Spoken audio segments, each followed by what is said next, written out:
आज मंडियों से गेहूं का उठान नहीं होने की वजह से किसान के खाते में पेमेंट नहीं आ रही। सरकार तो दावा करती थी कि 72 घंटे में हम आपको पैसा आपके खाते में डाल देंगे। इस तरह की शर्तें लगा करके सरकार लगातार किसान को परेशान कर रही है और लगातार कमज़ोर करने का काम कर रही है। आपका सबका स्वागत है।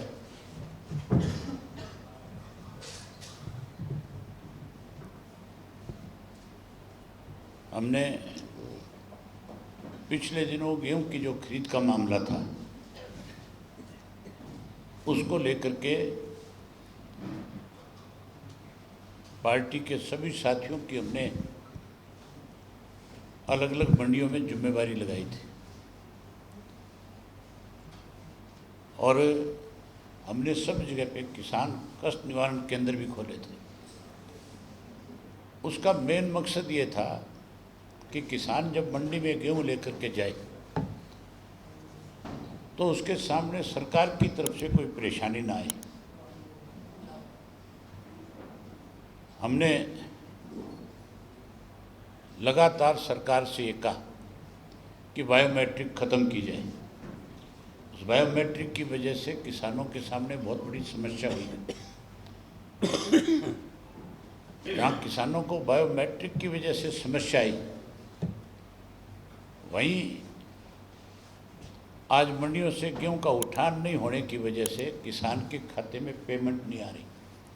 सरकार तो दावा करती थी कि 72 घंटे में हम आपको पैसा आपके खाते में डाल देंगे, लेकिन जो बायोमेट्रिक के साथ अपनी गेहूं छोड़ा मंडी में तुलवाया है, आज भी किसान के खाते में 20-22 दिन हो गए पैसा नहीं आ रहा।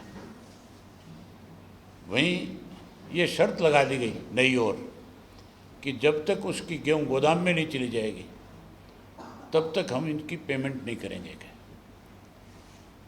इस तरह की शर्तें लगा करके सरकार लगातार किसान को परेशान कर रही है और लगातार कमज़ोर करने का काम कर रही है। नीयत तो इनकी ये थी कि हम अब की बार बायोमेट्रिक, गेट पास और कुछ और इस तरह की शर्तें किसान के ऊपर लागू करें जिसकी वजह से हमें एमएसपी पे गेहूं ना खरीदना पड़े। लेकिन हमने लगातार इस बात को लेकर के सरकार के ऊपर दबाव बना करके रखा और उसी वजह से इनको मजबूर होकर के मंडियां चालू रखनी पड़ी और आढ़तियों के लाइसेंस भी रिन्यू करने पड़े। सरकार की सोच तो ये थी कि इनकी गेहूं जो सीधी अंबानी और अडानी के जो सैलो बनाए हुए हैं उनके अंदर जाए और वो फिर अपनी मर्जी से उस पर मॉइस्चर्स के नाम पे, उसमें साइज़ के नाम पे, उसके कलर के नाम पे किसान को कम कीमत दे करके उस गेहूं को खरीदे। लेकिन हमने लगातार इस लड़ाई को लड़ा और किसानों ने हमारा इस मामले में बहुत सहयोग किया। इस करके सरकार को मजबूर होकर के गेहूं खरीदनी पड़ी।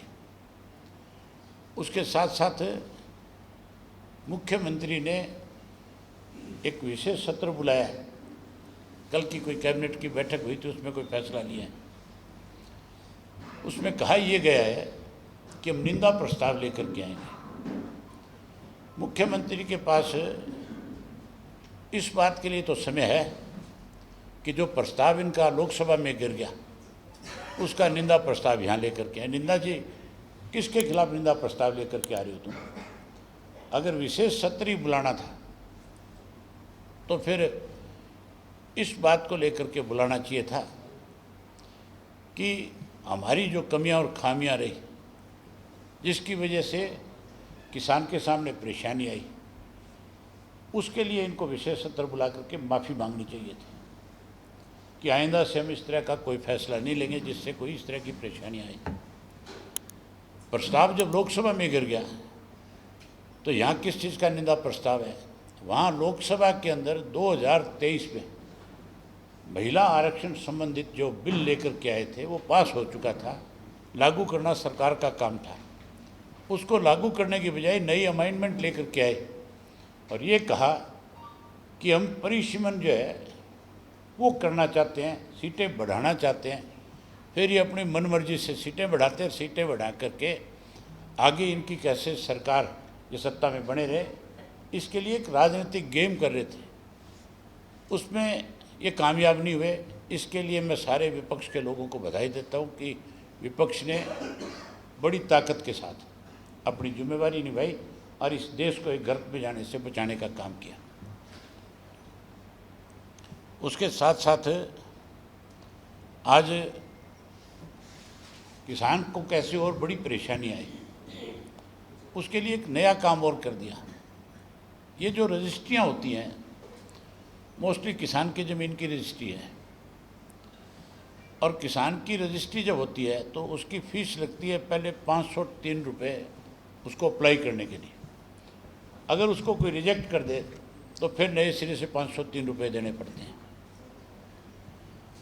और इसके ऊपर जो तरीका है रजिस्ट्री का, वो पोर्टल का जो सिस्टम बनाया हुआ है, समय 3 दिन का है। उसमें 3 दिन में डीआरओ के पास भी जाना है, 3 दिन में एसडीएम के पास भी जाना है, और 3 दिन में आपको तहसीलदार के पास भी जाना है,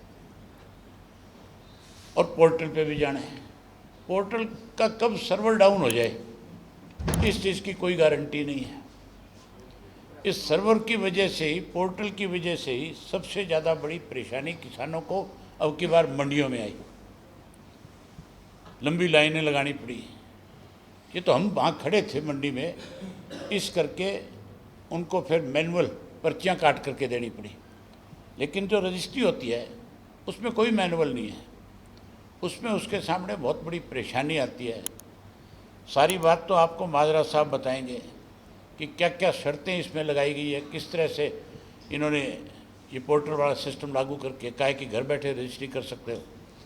उसके साथ साथ एक चीज़ और है, अगर मान लो मैं अपनी ज़मीन की पैमाइश कराना चाहूँ तो पहले तो एक सीधा तरीका होता था कि तहसीलदार के एक दरख्वास्त लगती थी, कानूनगो को तहसीलदार मार्क कर देता था, और कानूनगो जो है पैमाइश करके बता देता था भी आपकी कितनी ज़मीन है, कहाँ कहाँ है। अब उसके लिए सरकार की तरफ से वो आपका 300 रोवर मशीन खरीद ली, 300 के करीब, जिनकी कीमत 32 करोड़ रुपए है।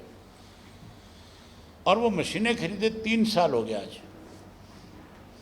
उन मशीनों के लिए अप्लाई जो अब तक हुआ था इस 3 साल के पीरियड में पैमाइश का, वो 4000 से ज़्यादा लोगों ने अप्लाई किया। और ये रोवर मशीनें खरीद तो ली इन्होंने, इनको चलाने वाला आदमी नहीं है इनके पास। केवल उन मशीनों को इसलिए खरीदा था कि उसमें कमीशन खाना था। 4000 से ज़्यादा लोगों ने अप्लाई किया, और केवल 40 के करीब लोग जो है उनकी अब तक इन्होंने पैमाइश करी है। 4000 में 40 लोगों की पैमाइश करना मतलब बाकी लोग आज भी धक्के खा रहे हैं। और अगर किसी प्राइवेट एजेंसी से आप करवाते हो तो 25,000 से लेकर के 50,000 रुपया देना पड़ता है। और कानूनगो भी आपको जाकर के ये कहता है, क्योंकि उन्होंने प्राइवेट एजेंसियों के साथ बातचीत कर रखी है, फिर वो जमींदार को मजबूर करता है इस बात के लिए कि तू प्राइवेट से करवा ले, हम तेरे को एजेंसी बता देते हैं, वो एजेंसी तेरा करके दे देगी। वहाँ भी फिर पैसा लिया जाता है, जमींदार को तो 50,000 रुपया देना पड़ता है, और इनके लोग जो है उसमें फिर पैसा खाने का काम करते हैं। ये जो इस तरह की समस्याएं हैं, सरकार को इनके ऊपर ध्यान देना चाहिए, कैसे किसान को निजात मिले। इसके लिए सरल तरीके से, जैसे पहले कानून को तहसीलदार को अप्लाई करते थे, कानून को पैमाइश करता था, उस तरह की दोबारा से गारंटी के साथ इस चीज़ को लागू करना चाहिए। और कोई आपने कोई सवाल पूछना हो? आज तो सिर्फ ये कब खरीदी है सर रोवर मशीन? 3 साल पहले और क्या खर्चा? 32 करोड़ में खरीदी गई, जो आज डंप पड़ी हैं सारे के सारे, उनको चलाने वाला कोई आदमी नहीं है।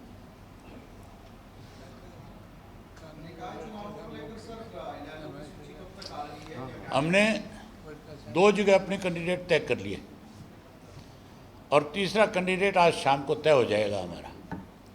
सोनीपत से हमें एडवोकेट हैं आनंद खत्री। हमने उनको मेयर के लिए अपना उम्मीदवार बनाया और इसी तरह हमारे यहाँ से पंचकुला से मनोज अग्रवाल जो है उनको हमने अपनी पार्टी की तरफ से उम्मीदवार बनाने का काम किया। हमारी इच्छा तो थी सीमा को लड़ाने की, सीमा चौधरी को जो पहले मेयर थी, लेकिन सीमा जी की सेहत अलाउ नहीं करती। वो खुद अस्वस्थ हैं और कुछ घर की परेशानियां हैं। उनकी मदर भी डायलिसिस पे हैं।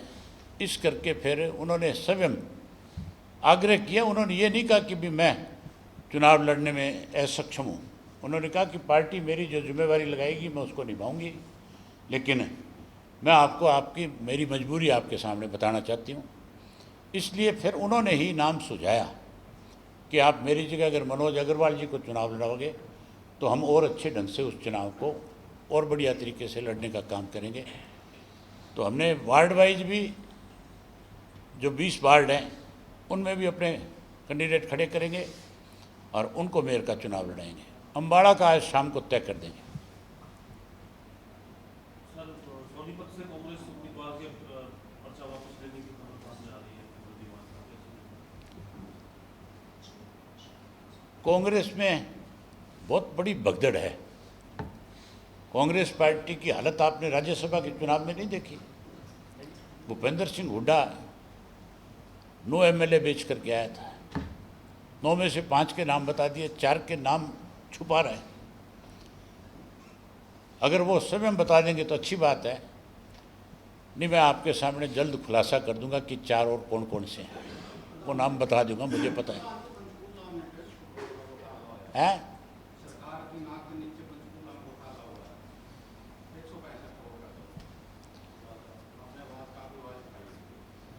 हमने एक पंचकुला थोड़ा ही है, ये घोटालों की सरकार है। ये इस प्रदेश को लूट करके खागी। कांग्रेस और बीजेपी मिलकर के प्रदेश को बर्बाद करने में लगी हुई है।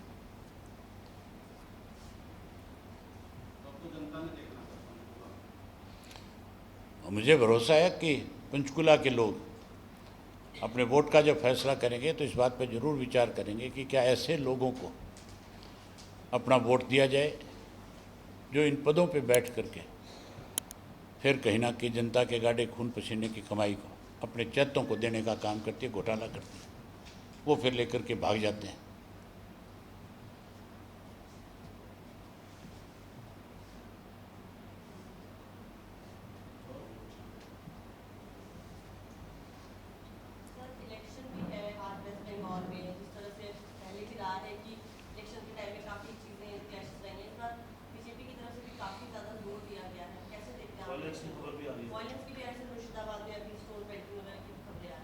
भारतीय जनता पार्टी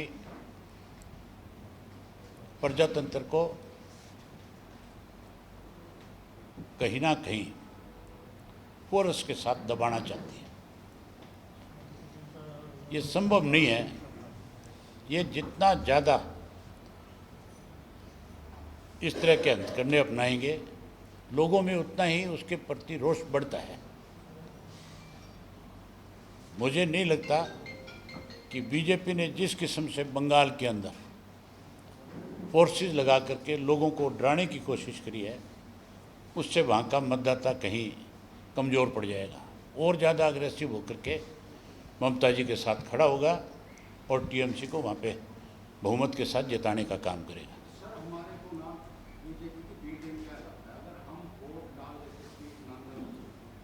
अब आप छोड़ो, आपके पूछने वाले सवाल नहीं है, ये पत्रकारों से बात करने दो मुझे। सर, जो किसानों को पैसा नहीं जा रहा है, आप कह रहे हैं कि गोदाम में जब चला जाएगा ये कहा जाएगा किसान को, उसको लेकर के नैलो कुछ आगे कोई कदम उठाने जाते हैं? हम एक बार चिट्ठी लिखेंगे कि किसान की पेमेंट तुरंत की जाए। अगर किसान के सामने कोई बड़ी समस्या आएगी तो ज़रूर हम उनकी लड़ाई को लड़ेंगे।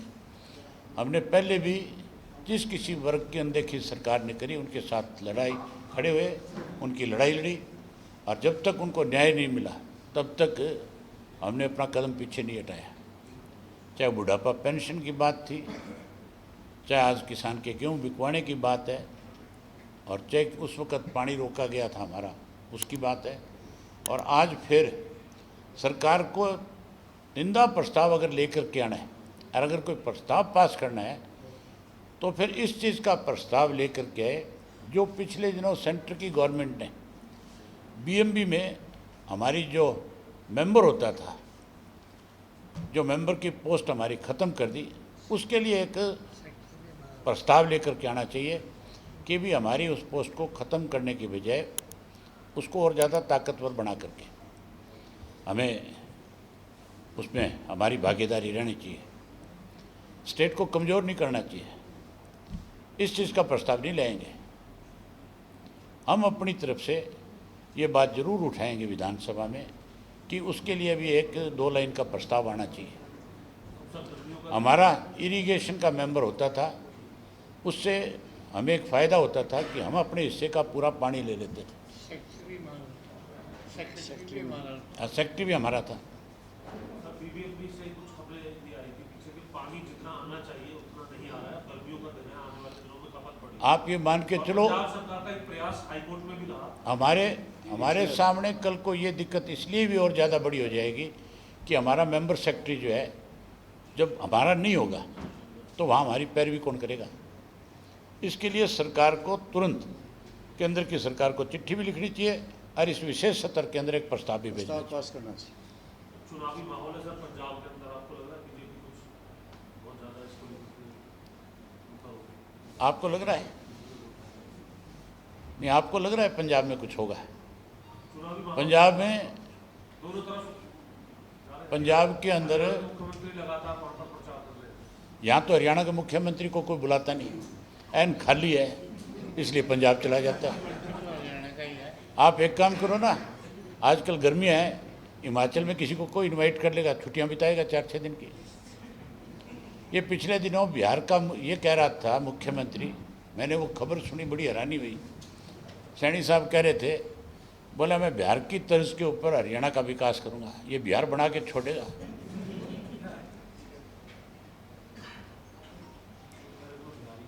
और कह भी ये रहा था कि मैं तो बिहारी हूँ, तो तू बिहारी, बिहार चला जा, हमारे हरियाणा प्रदेश को बख्श, इसको बिहार मत बना।